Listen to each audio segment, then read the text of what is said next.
Buenas tardes, amigas, amigos, congresistas de este Congreso de Edad y Vida en el que se contiene esta sesión que está promovida y financiada por Fundación La Caixa y que va a tratar sobre los centros de mayores, un recurso social para un envejecimiento saludable. Esto, diríamos, es el título hacia el que va a versar esta hora que vamos a tener con ustedes. Y para ello, bueno, yo soy Pilar Rodríguez, la presidenta de la Fundación Pilares para la Autonomía Personal, y voy a actuar de moderadora de este encuentro. Y están con nosotros, tengo el honor de compartir esta sesión con dos personas pues, muy versadas y con muchísima experiencia en el ámbito de la atención a las personas mayores. Voy a pasar a presentarles antes de iniciar propiamente lo que es el simposio. En primer lugar, Juan José García Ferrer. Él es licenciado y doctor en Derecho por la Universidad de Alcalá de Henares, es máster executive en Recursos Humanos por la Fundación San Pablo CEU y máster en Práctica Jurídica Laboral por la Universidad Complutense de Madrid.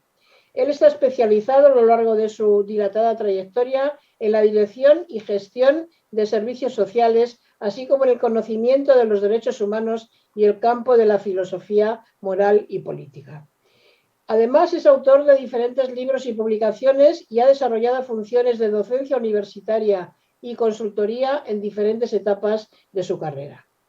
Ha actuado además en lugares diferentes, que eso yo creo que aporta una riqueza importante, tanto en el ámbito del servicio público, porque ha ocupado diversas responsabilidades, tanto en el Ayuntamiento de Coslada como ha llevado la gerencia del Instituto Madrileño del Menor y la Familia. También ha sido director general de personas mayores con discapacidad y atención a la dependencia en Castilla-La Mancha y ahora está en la Comunidad de Madrid como director general de atención a mayores y dependencia. Él desde 2017, solo en cuanto a su parte, digamos, de responsabilidades públicas, pero también ha combinado, como decía, su responsabilidad en entidades del tercer sector. Y en especial quiero destacar que ha sido el secretario general de LARES, tanto LARES, la Federación de Servicios y Centros de LARES, como secretario de su fundación. Y desde ahí y desde los otros servicios públicos ha pertenecido a muchos grupos de expertos y desde luego su voz se ha oído bien y bien clara y bien, digamos, rigurosa, porque siempre descansando sus propuestas sobre evidencia científica. Así que de verdad que es un honor, Juan José, compartir contigo, como decía antes, esta sesión. Pero bueno, tenemos también con nosotros a Lidia Albert Siles. Ella también, no voy a decir que es una histórica, pero sí que tiene muchísima experiencia en el ámbito que nos ocupa además más esta tarde, ¿no? Ella es gestora social del programa de personas mayores de la Fundación La Caixa y yo creo que en concreto ella ha trabajado de manera muy activa en ese proyecto que yo creo que es maravilloso que se llama Acciones Locales. Supongo que ella se referirá a él después. Lidia es diplomada en Trabajo Social y licenciada en Pedagogía Social y su trayectoria profesional se inició en el entorno del trabajo social hospitalario y después pasó al Departamento de Programas Sociales de la Fundación La Caixa. Entre los programas en los cuales ha participado destaca Alzheimer y enfermedades neurodegenerativas, atención integral a personas con enfermedades avanzadas y el programa de personas mayores en el que ahora está. Ha colaborado también como docente, entre otros, en la formación de trabajadoras familiares en el Instituto de Trabajo Social de Barcelona y en el Máster de Psicogerontología Clínica y Social de la Universidad Ramon Llull. Bueno, pues hechas estas presentaciones, como decíamos al principio, el título del simposio se centra en el papel de los centros sociales que han girado casi desde su inicio, pero sobre todo desde los tiempos de la democracia y después, en torno a la participación social, la promoción de la participación social de las personas mayores. Y desde que la Asamblea Mundial del Envejecimiento de 2002 se propuso por este organismo la promoción del modelo de envejecimiento activo, como sabéis, bueno, formulado como el proceso de optimización de las oportunidades de salud, participación y seguridad, con el fin de mejorar la calidad de vida a medida que las personas envejecen. En eso estábamos trabajando, como digo, desde el 2002, pero en el año 2015 esta misma OMS, la Organización Mundial de la Salud, modificó esta propuesta y la englobó en un concepto más amplio que llama de envejecimiento saludable, pero va mucho más allá de hablar de luchar contra la enfermedad, sino que lo define, el envejecimiento saludable, como el proceso de desarrollo y mantenimiento de la capacidad funcional que permite el bienestar en la vejez. Es importante este cambio paradigmático que nos propone la OMS porque hace una resignificación de algunos conceptos que teníamos muy asentados y que propone cambiar para llenarlo de riqueza, ¿no? La capacidad funcional comprende ahora, según esta nueva definición, las capacidades que permiten a una persona ser y hacer lo que es importante para ella. Nada más y nada menos que eso, ¿no? Es interesantísimo este cambio y al desglosar a qué se refiere la OMS con este concepto nuevo de capacidad funcional y cómo desarrollarlo para que las personas puedan vivir con bienestar en la vejez según sus propias percepciones y deseos, nos dice que la capacidad funcional se compone de dos cosas. Por una parte, de la capacidad intrínseca de cada persona, de cada una de ellas, de manera individual, ¿no? Y ahí se combinan todas sus capacidades físicas, mentales y también sus capacidades, ¿no? El concepto de capacidad es muy importante, ¿no? Y también, por supuesto, las enfermedades o discapacidades que pueda tener. Esa es la capacidad intrínseca. Pero hay otro sumatorio que la OMS propone para ir a la capacidad funcional, que es el ambiente. El ambiente contiene las características del entorno, de todo lo que nos rodea, profesionales, familias, mi barrio, mi centro donde estoy, ¿no? Y que afectan a esta capacidad y las interacciones que se producen entre la persona y esas características. Como digo, la comunidad en la que se vive, la sociedad en general, el hogar en el que se vive, y en esta medida el entorno se encuentran con una serie de factores que abarcan el entorno construido, las personas y sus relaciones, las actitudes y los valores, las políticas de salud y sociales, los edadismos, las discriminaciones que pueda haber, etcétera. Pues esto es lo que yo quería, ¿no?, proponer como un recuerdo de esta introducción y este cambio que se nos propone ahora por la OMS, para ver cómo desde los centros que siempre, como digo, han venido trabajando sobre este paradigma de envejecimiento activo, qué tienen que cambiar, qué chip tienen que cambiar para ir hacia el envejecimiento saludable. Pero realmente la historia de los centros sociales es larga y yo en principio sí que quería proponer a los dos ponentes que nos acompañan unas cuantas preguntas, ¿vale? En primer lugar, les preguntaría que cada uno desde el ámbito que controla más, ¿cómo describirían los centros de personas mayores y su tipología? Un poco en una perspectiva de evolución histórica. ¿Quién comienza? ¿Juanjo? Como queráis. Juanjo, comienzas. Buenas tardes, gracias Pilar por tu presentación. Gracias Lidia por poder compartir espacio, Fundación La Caixa de Dacivida, y por acordaros de mí para poder compartir un rato.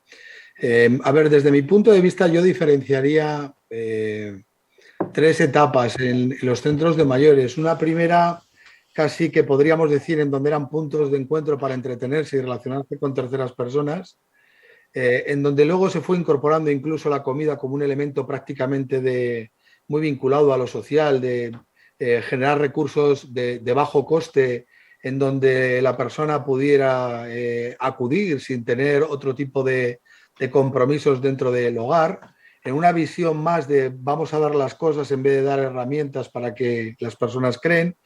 fueron incorporándose distinto tipo de programas, a veces muy conectados con lo social, la peluquería, pues os acordaréis ya, esto lo seguimos heredando, las podologías que se incorporaron en los primeros años, en donde se tendía un poquito a lo mismo, en la podología más recursos que eran muy especializados y que normalmente los mayores, las personas mayores no los tenían en su cartera de ubicación y por lo tanto en el centro tenían un buen sitio, y en las peluquerías pues lo mismo que con la comida, como forma de vertebrar mecanismos en donde mejorar y favorecer la economía del grupo, ¿no? En general mediante servicios baratos. Pero ahí yo creo que hay un punto y un momento que es donde yo concibo una segunda fase, en donde se empieza a entender que, bueno, que en los centros hay que empezar a desarrollar actividades que no sean solamente ocio y entretenimiento, sino que tengan que venir más vinculadas con otro tipo de parámetros y de elementos. Fundamentalmente con conceptos que yo creo que sin realmente pensarlo en el concepto como tal, ya iban muy vehiculados con lo que yo entiendo el concepto de fragilidad. Una persona es frágil, probablemente yo soy un poco frágil, cuando se suman tres cuestiones, es decir, cuando se suma el ejercicio físico, la falta de ejercicio físico suficiente, malos hábitos, muchas veces vinculados con temas de alimentación, y en tercer lugar, un cierto contexto de soledad no deseada, ¿vale? Y cuando hablamos, por lo tanto, de la confluencia de los tres elementos, hablábamos, por lo tanto, de un concepto de fragilidad.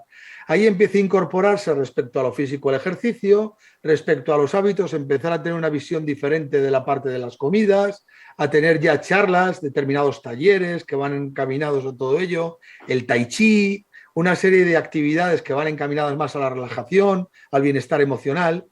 Pero sí que es verdad que la otra pata de soledad no deseada yo creo que no ha dado pasos significativos. Y luego, bueno, yo creo identificaría una tercera fase ya un poquito más llamativa, más avanzada, en donde los mayores empiezan a ser más autores cooperativos del desarrollo de las actividades, las empiezan a definir un poco más, empiezan a ajustarse en la línea a lo que yo creo que estaba señalando Pilar, los centros más un concepto de envejecimiento en donde hay una posición más proactiva del destinatario del servicio frente a lo que había antes. Muy bien, muchas gracias, Juanjo. Lidia, ¿tú cómo lo ves? Pues estoy totalmente alineada con lo que comenta Juanjo, en tanto en cuanto, evidentemente, el inicio de lo que son los centros de mayores empieza justamente esto, ¿no? Como un espacio de convivencia, de encuentro. Incluso diría que para compartir experiencias, ¿no?, comunes que a lo largo de la vida de alguna manera pues les ha generado una cierta complicidad. Desde nuestra visión como entidad, Fundación La Caixa, el abordaje le viene un poquito, yo diría que antes que empezar del centro, empezaba con la individualidad, en tanto en cuanto en 1915 empezó con los homenajes a la vejez, que de alguna manera era como el reconocimiento pues, a una trayectoria vital longeva y que por lo tanto era aquello, ¿no? La persona que llegaba a esa edad y que por lo tanto decías, oye, pues mira, ¿no? Qué importante. Pero justamente a partir de ahí es cuando empieza la dimensión de cómo tratar a la vejez, de cómo participar con ella, cómo crecer con ella. Y aquí yo diría que, al igual como ha comentado Juanjo, tenemos como unas diferentes fases. Para nosotros, fehacientemente, el inicio de los centros de mayores empezó en 1972, con un primer centro, y a partir de aquí fue cuando empezó también el entorno de los centros como un espacio asociativo.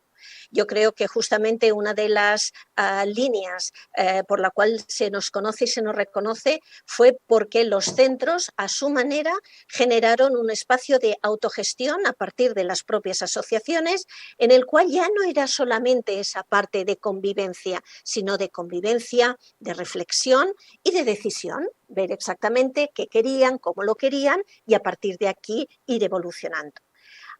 Es de este punto que ya en los años 90 diríamos que Fundación ya determinó en sí misma, en su estructura, la posibilidad de generar un programa de atención a las personas mayores, y es aquí cuando, por ejemplo, a través del valor que se le imprime al concepto de centro de personas mayores, es aproximadamente en el año 97 que se empiezan a establecer los primeros convenios de colaboración con las administraciones públicas, aparte de tener nuestros propios centros.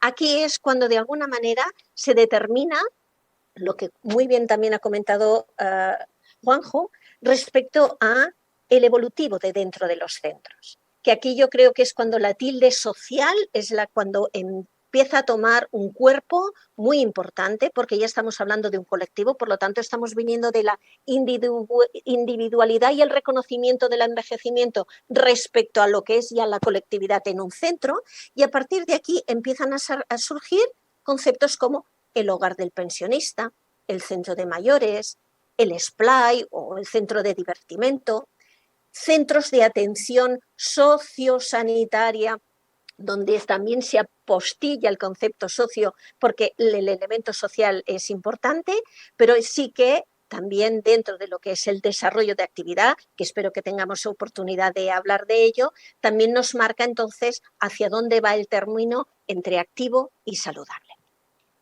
Pues muy bien, muchas gracias a los dos, que además os habéis tenido al tiempo, os habéis atenido muy bien.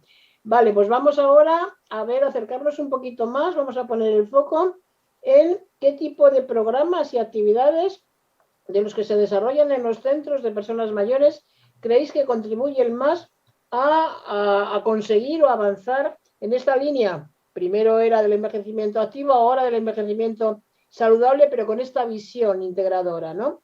¿Qué tipo de programas y actividades creéis que han promovido más esto? ¿Juanjo? Muy bien, pues a ver, creo que en primer lugar todos aquellos que podríamos englosar dentro de un catálogo de prevención de la dependencia en general, en sentido genérico. Ahí yo creo que hay un ámbito importante que cada vez se va desarrollando, que a veces no es que sean actividades o programas distintos, sino realizados con un matiz diferente. Yo siempre lo digo que una cosa es jugar al parchís y otra cosa es jugar al parchís con una intención que es hacer la estimulación cognitiva de una parte del cerebro, porque entiendo que para una determinada persona esto es positivo. Una cosa es hacer un baile porque en un momento determinado yo considere que es una actividad de entretenimiento, y otra cuestión es que yo trate de ir incorporando a través del baile, a través de cosas en las que uno se identifica, cuestiones que favorecen hábitos de vida saludables, como el ejercicio físico, como la sudoración, como el movimiento, etcétera, o la articulación. Entonces, creo que ese concepto de la estimulación cognitiva en general, desde una perspectiva más técnica en el desarrollo de los proyectos y la prevención de la dependencia, han sido dos factores que se han ido incorporando importantes.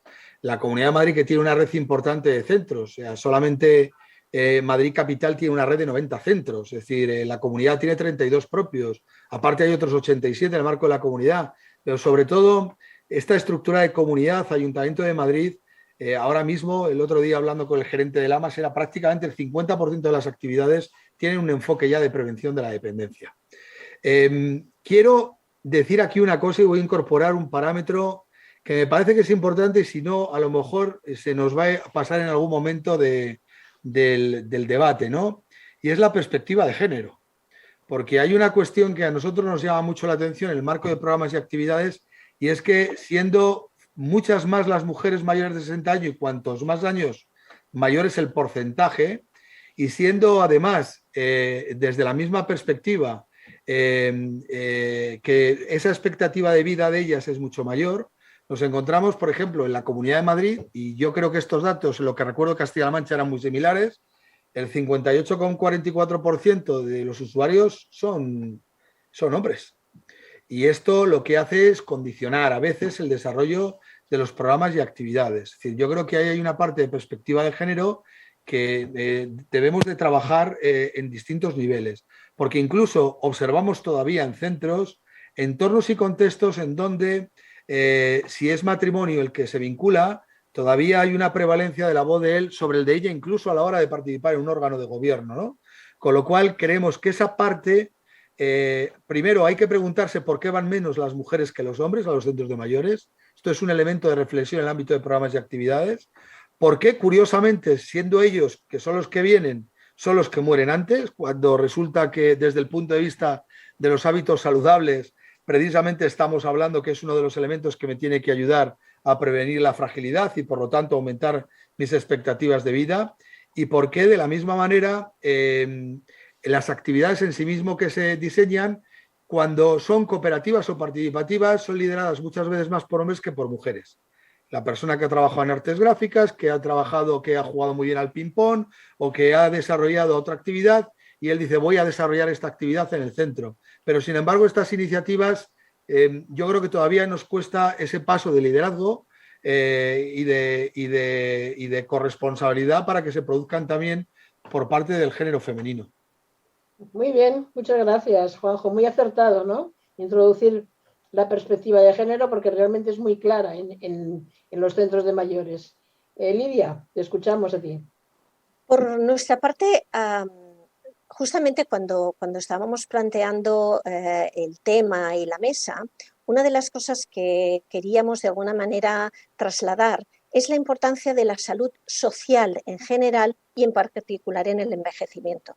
Lo comento porque parte de esta salud social es justamente de que las personas se sienten que forman parte de una sociedad, que nadie los deja atrás y que por lo tanto estos centros son justamente un punto neurálgico para que ellos justamente no pierdan ninguna parte del ritmo, de la melodía del proceso social, cultural, formativo para su propia autorrealización y el propio, digamos, camino, ¿no?, que se desarrolla. Lo digo más que nada porque justamente los centros sociales de mayores, una de las cosas que aportan, como por ejemplo cuando sucedió aproximadamente en el año 2000-2002, se hizo una apuesta muy clara para que todo lo que fuera la apertura y el contacto a las nuevas tecnologías no dejara nadie atrás. Por lo tanto, es un tipo de actividad que a veces a uno le cuesta diciendo, uy, yo es que esto de las tecnologías,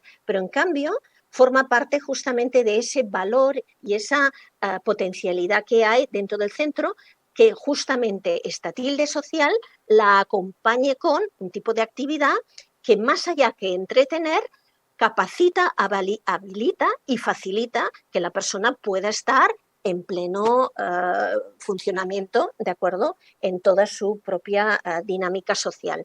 Dicho esto, para nosotros también diría que justamente el concepto de saludable formaba parte también una dinámica de pensamiento sobre el desarrollo personal. Y aquí yo diría que uno de los programas que hemos podido compartir, tanto en centros propios como en centros concertados, es La vida es cambio, el cambio es vida. Justamente aquí lo que quería era favorecer justamente la calidad de vida, manteniendo un buen estado de salud, evidentemente, pero sobre todo con el impulso del desarrollo personal. Y aquí vendría un poco el vínculo, de acuerdo, con, aparte de todas aquellas actividades que tienen que ver con la salud, el bienestar, con todo lo que puede ser cultura, todo lo que es toda una dinámica, ¿no?, de un aprendizaje de idiomas, etcétera, etcétera. Yo creo que allí fue cuando se abrió toda una posibilidad de formación en participación social, todo lo que eran los proyectos de voluntariado, todo lo que es la atención a la vulnerabilidad y el reconocimiento de que justamente el colectivo como tal tiene un espectro de ayuda y de autoayuda muy elevado. Por lo tanto, yo creo que este cambio que ubicaríamos aproximadamente entre el 2003-2006 hasta el 2016, se hizo y se ha hecho un avance muy importante justamente para anclar el concepto de salud social a través del envejecimiento activo, que es justamente el periodo en el cual de alguna manera se argumenta y se distingue el tipo de acción que se hacía en estos centros. Pues muy bien, pues ahora ya yo creo bueno, retomando un poco la conceptualización de lo que es el envejecimiento saludable, ¿no?, con esta nueva reconceptualización, ahí se habla mucho de vivir la vida que tú quieres, ¿no?, la vida que tenga sentido para ti. Y en este sentido os preguntaría qué actividades con sentido para las personas creéis que se hacen o se deben hacer, y también, que ha salido porque lo ha nombrado Juanjo, el problema de la soledad. ¿Cómo los centros sociales se pueden convertir o en qué medida realizan actividades para paliar o combatir o minimizar la soledad de las personas mayores? Bueno, yo creo, y empezando por lo último, que desde mi punto de vista, en muy pocos casos realmente hay una estrategia como tal. Otra cosa es que las acciones que estemos realizando estén coadyuvando o facilitando el trabajar, el luchar o el prevenir contextos de soledad no deseada. Pero realmente creo que uno de los parámetros que hay que trabajar desde sociedad civil y administraciones es establecer un marco estratégico, porque al final la soledad no deseada está respondiendo a un problema cultural y social muy grande, muy importante. No sabemos incluso definir el momento en que esa soledad pasa de ser deseada a no deseada, más allá en el contexto de personas mayores, en donde hay una parte de duelo de pérdida de amigos, de duelo de pérdida de relaciones sociales, de duelo de estima y de consideración social, de duelo de pérdida del propio entorno más inmediato, normalmente en espacios de tiempo muy corto que generan un proceso de transformación que a veces requiere el apoyo de terceras personas para poderlo sobrellevar, ¿no? Entiendo que todo lo que sea en la línea que trabaja Fundación La Caixa y que señalaba antes Lidia, de desarrollar entornos de espacio asociativo, pero de espacio asociativo que sean espontáneos, no que sean teledirigidos, no hacia lugares concretos y específicos. En esto tenemos mucho que aprender del ámbito anglosajón en cuanto a lo que es el desarrollo y difusión de los espacios asociativos en general, ¿no? Todo lo que tenga que ver de la misma manera con los centros que dejen de ser cerrados y que sean abiertos.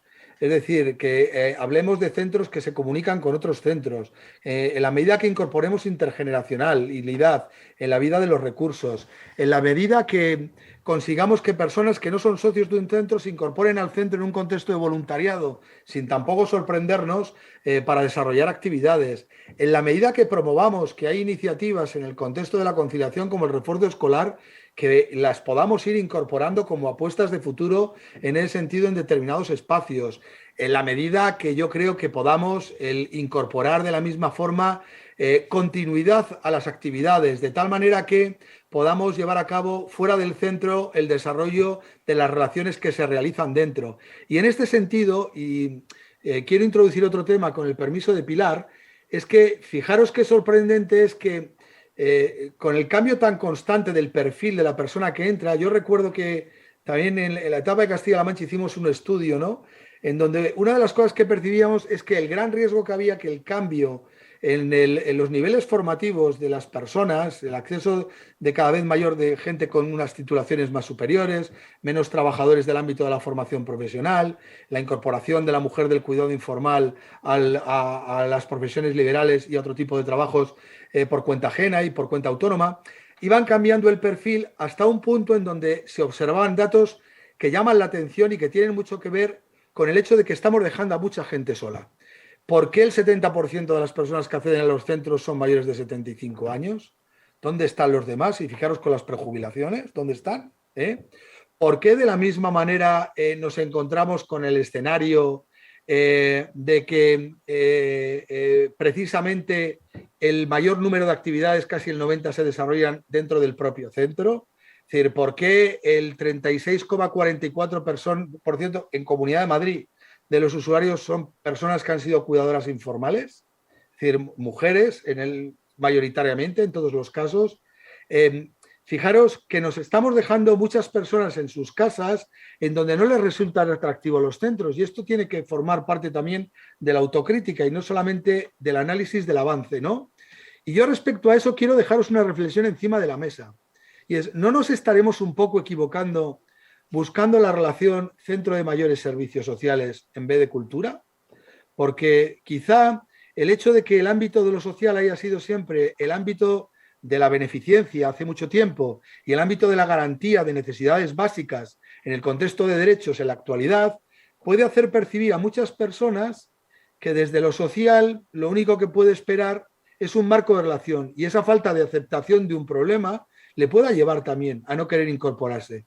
Y a lo mejor la misma actividad desarrollada desde cultura o desde deporte, sin embargo, sería enfocada de otra manera. Entonces yo creo que esto es un tema para reflexionar. Muchas veces los servicios sociales, por querer solucionar cosas, nos hemos convertido en el embudo en el que se solucionaba todo lo que los demás no querían o no podían hacer. Muy bien, muchas gracias, Juanjo. Muy interesante la reflexión. Lidia, ahora te toca a ti.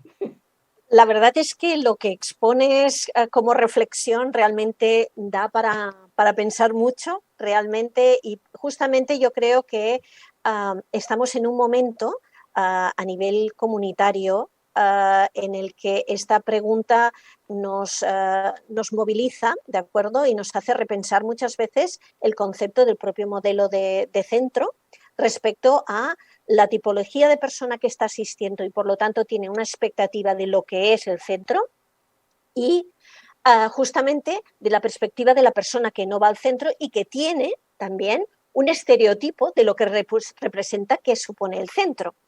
Por lo tanto, aquí realmente tenemos todo un camino por recorrer muy importante, pero sí que es verdad de que la existencia del centro, más allá de ahora en el concepto de quién viene o quién no viene, no deja de ser un recurso que es una herramienta de proximidad. Otra cosa es cómo esta proximidad, hablando dentro de concepto de comunidad, de alguna manera se dibuja, se participa y se reflexiona.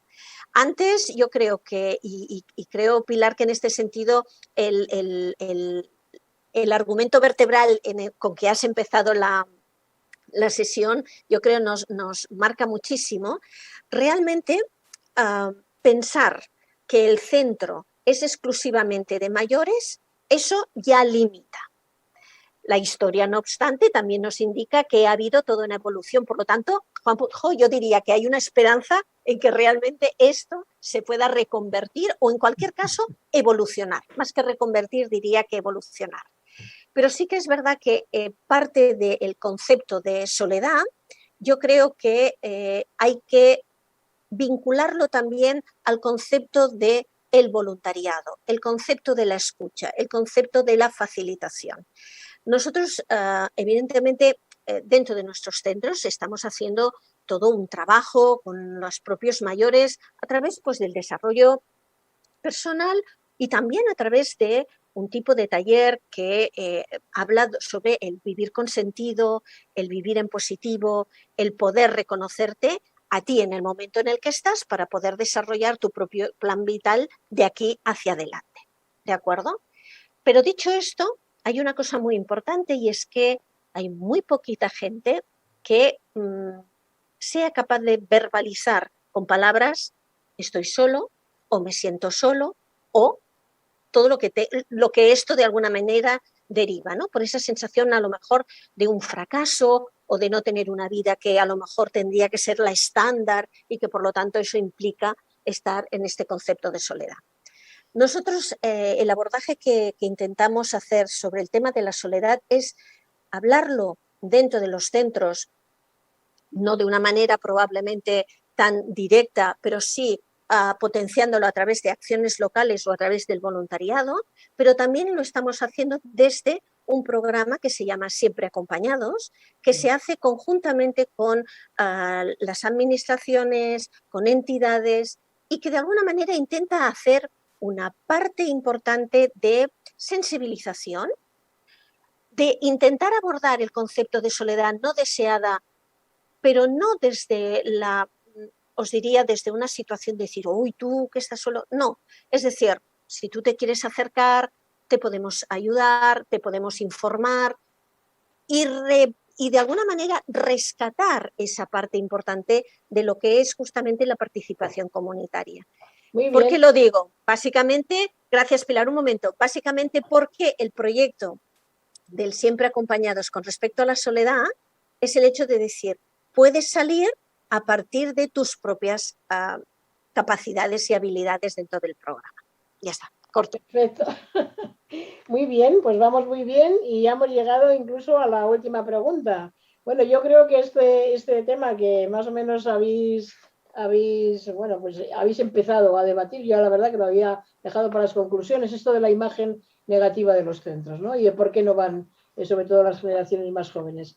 Pero todavía nos queda una pregunta que compartir entre vosotros, que es mirando a los retos de futuro, que uno puede ser de cómo hacer, cómo hacer más, cómo romper el estereotipo de centro de mayores gueto, ¿no? Pero yo quiero recuperar, hablar del modelo de atención integral y centrada a la persona que tanto se habla ahora, ¿no? Desde todos los recursos que tienen que ver con personas mayores. ¿Cómo veis si eso es aplicable en los centros de mayores? ¿Cómo se debería hacer y qué rol tienen ahí los profesionales para acompañar, orientar esa atención centrada en la persona. Nada más y nada menos. Bueno,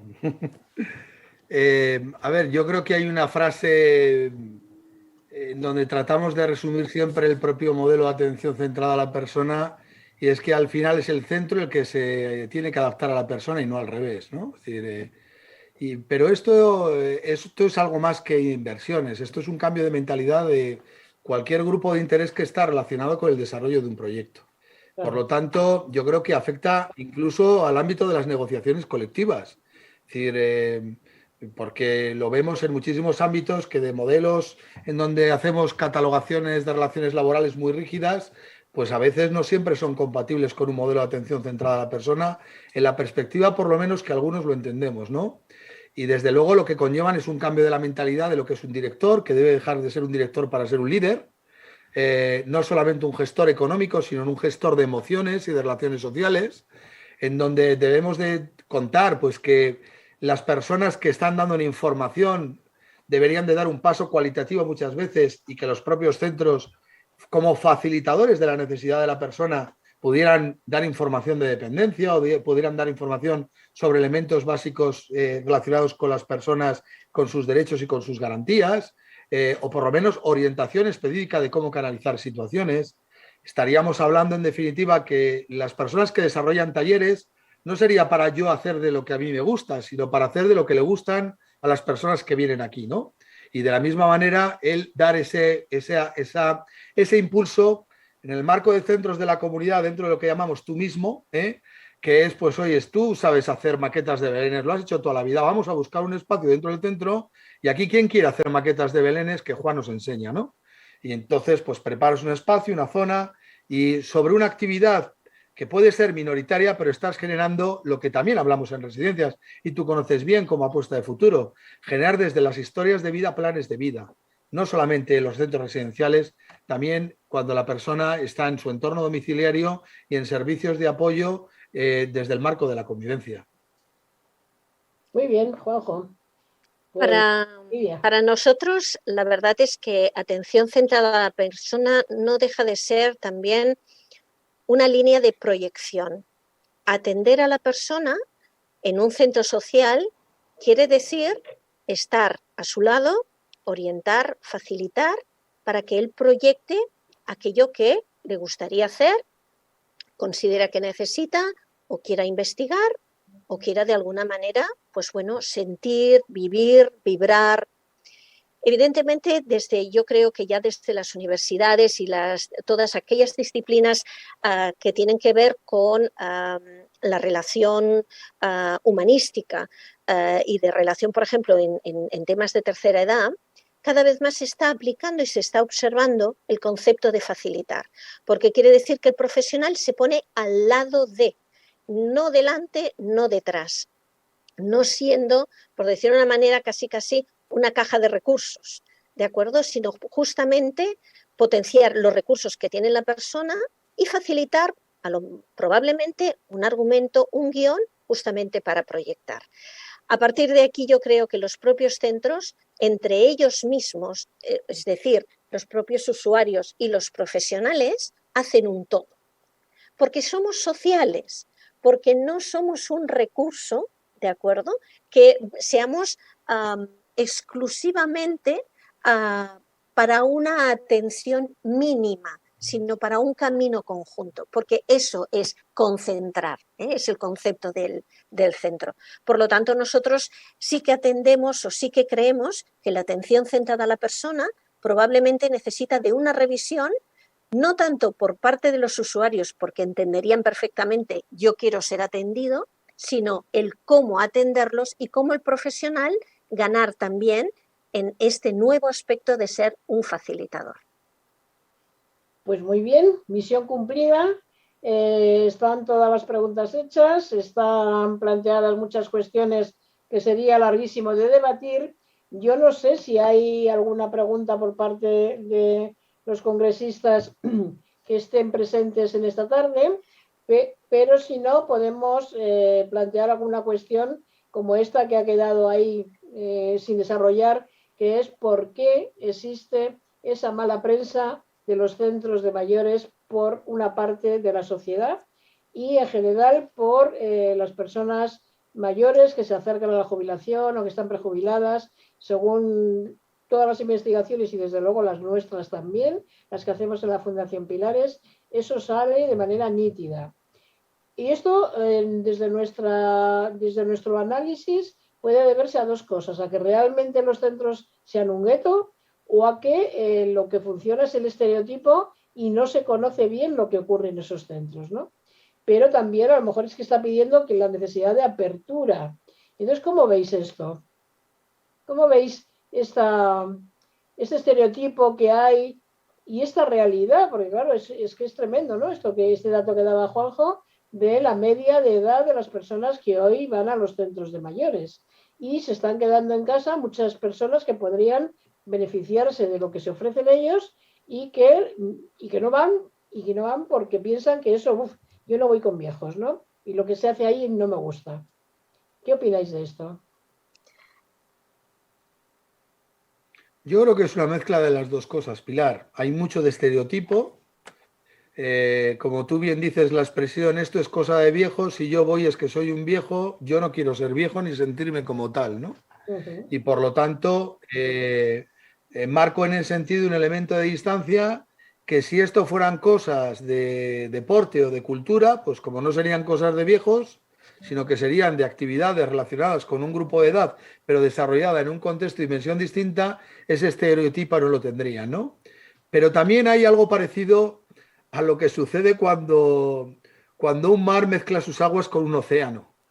Es decir, al final hay un momento revuelto en donde la diferente temperatura lo que hace es generar un ecosistema diferente, ¿no?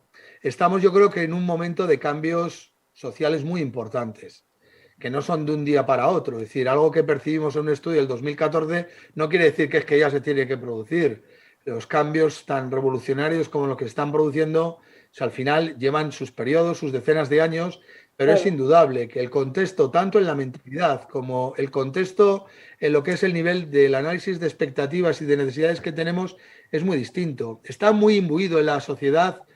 Yo lo que llamo una especie también, perdonarme la expresión y me voy a ir a una parte de mi dimensión profesional, como os decía, Pilar, más de la filosofía moral, de contradicción paranoica entre lo que creemos y pensamos y luego en cómo actuamos, ¿no? Es decir, esto bueno, yo actúo, pero a la medida que algo me beneficie para mí, esta visión muchas veces utilitarista de las cosas, hace que yo no me vea esa visión de la proactividad de que soy yo el que voy a dar al centro, ¿no? Y por lo tanto, en la medida que tampoco el centro me facilita la forma de tener el reconocimiento, la entrada para yo poder desarrollar las acciones, pues entonces también me genera el único aliciente que podría en un momento determinado haber para dar ese primer paso de acercarme, ¿no?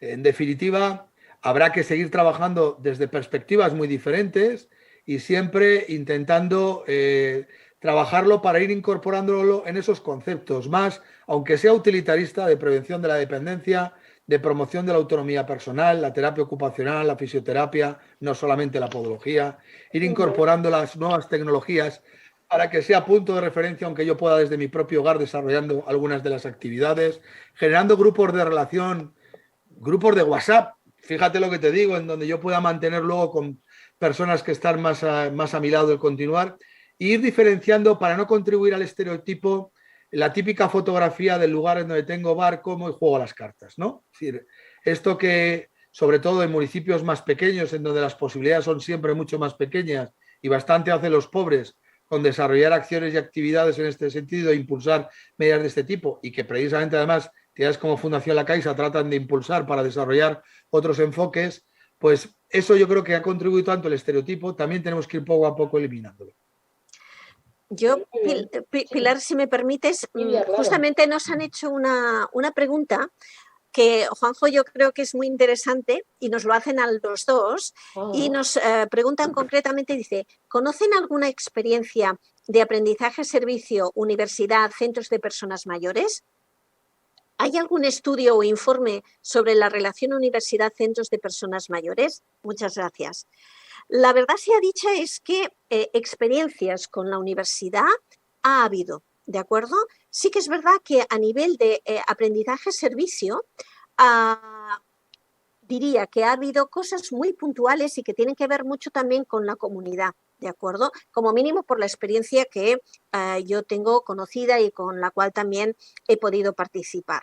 No obstante, aquí yo lo que diría a nivel de relación de este tipo de aprendizaje es justamente lo que estábamos comentando en el abordaje de la última pregunta y también un poco con lo que ahora estaba comentando Juanjo con respecto a los estereotipos.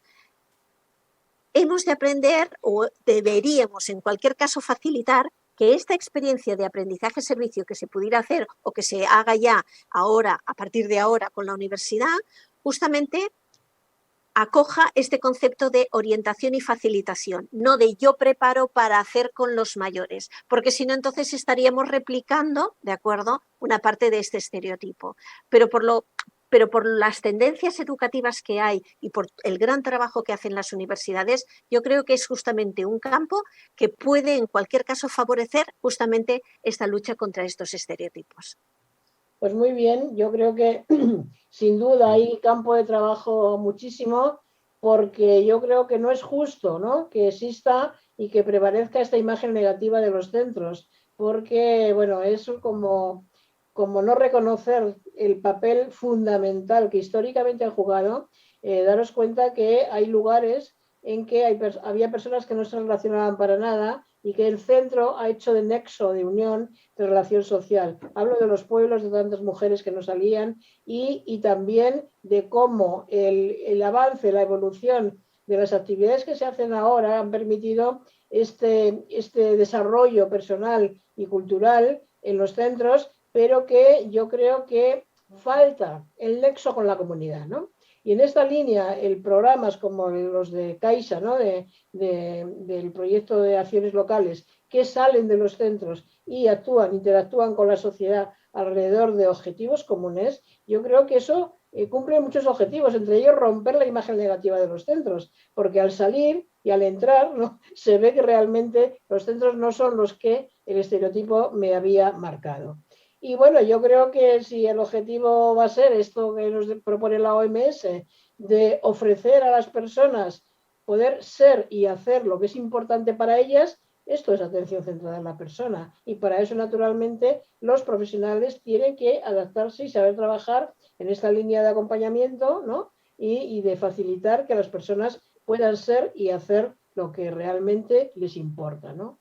Que es un gran proyecto de futuro, ¿no?, cuando uno se jubila, que tenga por delante esto. No sé si queréis añadir algo ahora que estamos... Pilar, sí, yo incorporar muy rápido dos cuestiones. Una experiencia propia como comunidad autónoma y es el desarrollo con 3 universidades públicas de talleres formativos que han sido presenciales pero difundidos y organizados muchas veces a través de la participación de centros de mayores y en contextos de pandemia online. Talleres de 8 o 10 horas sobre cualquier tipo de temas con la Universidad Juan Carlos I, la Carlos III y la Universidad de Alcalá.